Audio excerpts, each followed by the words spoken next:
Luto tayo guys ng eggplant. Ito po ay kunin natin ang ano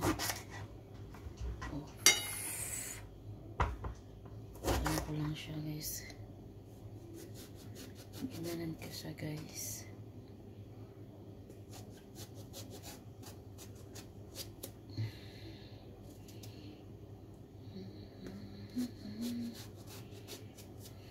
Ganyanin ko lang siya guys.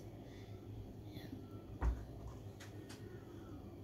Tapos ganyanin natin guys. Ganyanin ko guys. Yan. Depende sa inyo guys kung ano kalaki guys. Yan.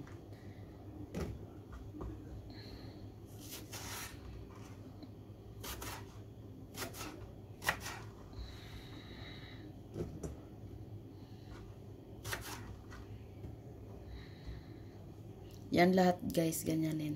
Tapos lagyan natin ng asin guys para hindi siya mangitim. Asin, tapos lagyan natin ng tubig.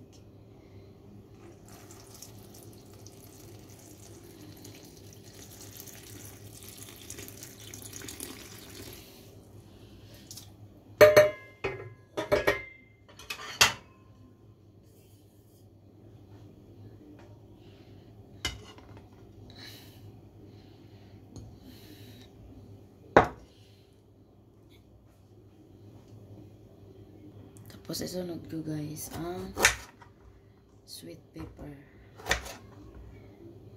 Kung may green, lagyan nyo guys. Pwede man lagyan nyo ng green guys. Anong klaseng mayroon kayong ganyan na guys, na bell pepper, pula, yellow. Pwede yun guys. Yan, amo lang ni kaliit guys. So yan, ganyan guys. Ganyanin lang natin guys. Tapos, ang ating onion.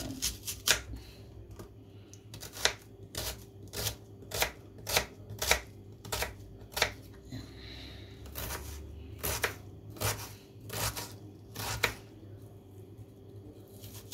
Yan. So. Tapos, mag-ano ko ng guys, kamatis. Balatan ko lang siya guys. Yan. Balatan ko lang ang kamatis. Yan. Mabilis lang ito guys ang ng balat ng kamatis kasi ginano ko siya ng na guys. Sa mainit na tubig. Yan. Ito ay press. Kung may kayo guys, may nasalata na na tomato, pwede din. Yan, ikihag na natin yan.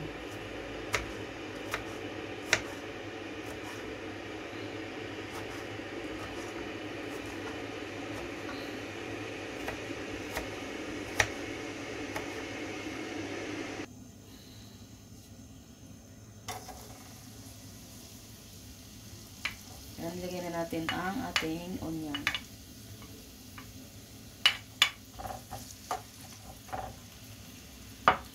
Onion.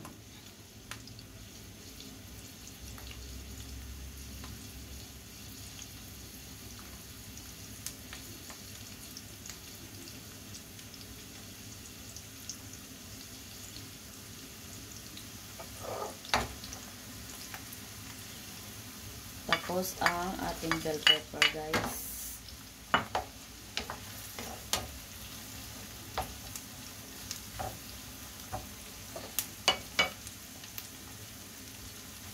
Tapos maglagay ako guys ng garlic. Nakalimutan ko guys mag-slice. Nakalimutan ko guys. Sorry.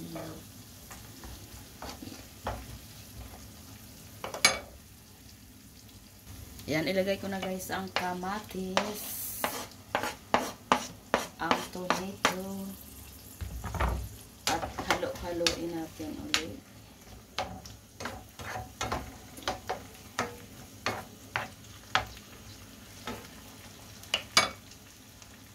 Tapos maglagay ako ng tomato sauce at tomato paste. Tomato paste. Halo-haloin natin, guys.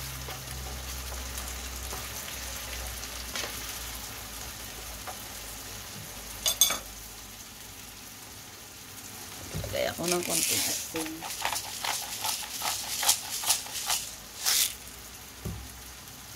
Tapos maglagay ako ng pulver.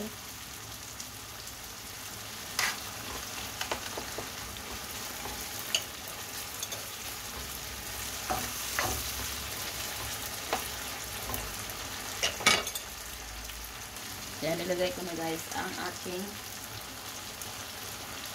patlıcan, eggplant, sa English, sa Ilonggo, talong. Lagay natin guys. At halo-haloin. Halo-haloin natin guys. Yan, kadali lutuin ang patlıcan, ang eggplant.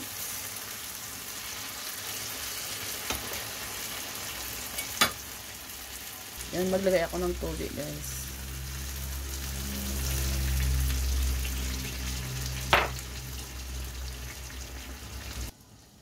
Yan, takpan natin muna guys. Yan guys, ay luto na po yan guys.